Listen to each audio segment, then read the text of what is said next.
Mitch was a professional director that essentially was hired by Golden Era Productions to direct these films.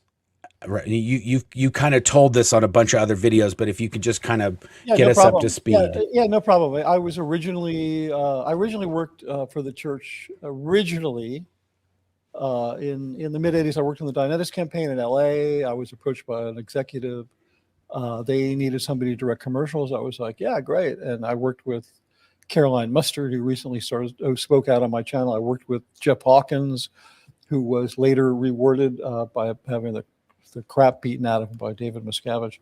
But Jeff Hawkins was a marketing genius, and he was behind the Dianetics huge success. We were selling millions of books in the '80s. And back up at the ranch, meanwhile, back at the ranch, literally back at the ranch, there was a move in Miscavige wanted to get rid of all the professionals. Like, no more professionals.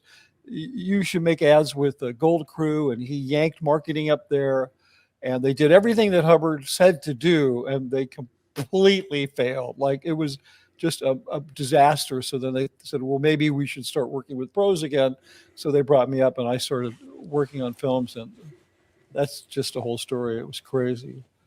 But yeah, Yes. so then I came up. That was 1990, and then you came up a few months later. Yeah, I got there in May of Yeah, 1990. I think I was there January, February. So, I predated you a little bit, but I remember meeting you before you ever came into Cine.